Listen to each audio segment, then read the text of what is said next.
સાપોની માતા જરત્કારુ નામના એક શ્રેષ્ઠ મુનિ છે. તેમના જેવા જ નામવાળી તમારી બહેન જરત્કારુ તેમને આપી દો. તેમના ગર્ભથી જે પુત્ર ઉત્પન્ન થશે તે તમારા વંશનું રક્ષણ કરશે અને તે આસ્તિક નામથી જાણીતા થશે. આમ બ્રહ્માજીની કલ્યાણની વાત સાંભળી વાસુકી ભણવા ગયો.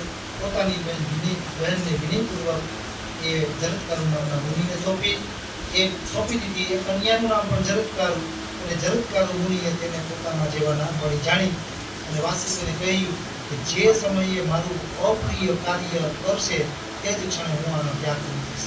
ત્યાર પછી જરત્કારુ મુનિ વનમાં એક સુંદર પર્ણકુટી બાંધી પોતાની પત્ની સાથે સુખી જીવન પસાર કરવા લાગ્યા. એક સમયની વાત છે કે મુનિવર જરત્કારુ ભોજન કરીને આરામ કરતા હતા.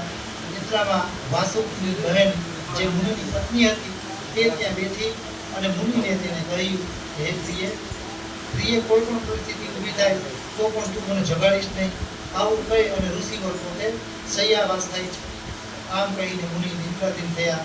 સંધ્યાનો સમય થયો પણ મુનિ જાગ્યા નહીં. તેથી ધર્મ કાર્ય સાયં સંધ્યા બ્રાહ્મણો ઋષિવરો કરતા હોય છે. એનો લોપ થવાના ભયથી તેમની પત્ની જરત્કારુને ચિંતા થવા લાગી. તે બિચારી જરત્કારુએ પોતાના પતિ જરત્કારુને હલાવી અને જગાડ્યા. મુનિની નિંદ્રા ભંગ થઈ એટલે તેમણે જરત્કારુને કહ્યું કે નિંદ્રામાં વિઘ્ન નાખનારી હું સંધ્યા કરવા જાઉં છું, તું હવે તારા ભાઈના ઘરે જતી રહેજે.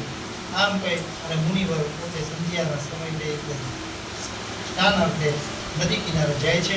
મુનિની આ વાત સાંભળી થરથર ધ્રુજતી જરત્કારુ પોતાના ભાઈના ઘરે ચાલી ગઈ. થોડા સમય બાદ મુનિનો વંશધારી પુત્ર જરત્કારુના ઉદરથી ઉત્પન્ન થયો એ કુરુશ્રેષ્ઠ તે પુત્ર આસ્તિક છે અને આસ્તિકના નામથી પ્રસિદ્ધ થયેલો એ બાળક આગળ જતા આસ્તિક મુનિના નામથી જાણીતો થયો. રાજન, માતાના કુળની રક્ષા કરવા માટે તેને તમારા યજ્ઞમાં આવી અને તક્ષકને બચાવી લીધો. આ મોહાળ પક્ષની રચના આસ્તિક મુનિ દ્વારા કરવામાં આવી છે. રાજન, હવે તમે ભક્તિપૂર્વક માં ભગવતીની જગદંબાનું વિશાળ એક મંદિર બનાવો અને એના પુણ્યથી તમને તમામ સિદ્ધિઓની પ્રાપ્તિ થશે. ઉત્તમ ભક્તિથી આરાધના કરવાથી ભગવતી જગદંબિકા તમામ અભિલાષા પૂરી કરે છે. હે રાજેન્દ્ર, માત્ર ભક્તિ જ નહીં પણ જ્યારે નવરાત્રિનો સમય આવે છે એ નવરાત્રિના સમયની અંદર 4 પ્રકારની નવરાત્રિઓ કહેવામાં આવી છે.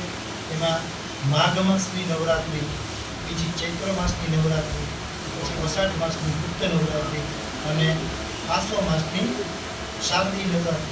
આવી 4 પ્રકારની નવરાત્રિઓના વ્રતના વિધાન જણાવી અને શ્રીમદ દેવી ભાગવત નામના પુરાણનું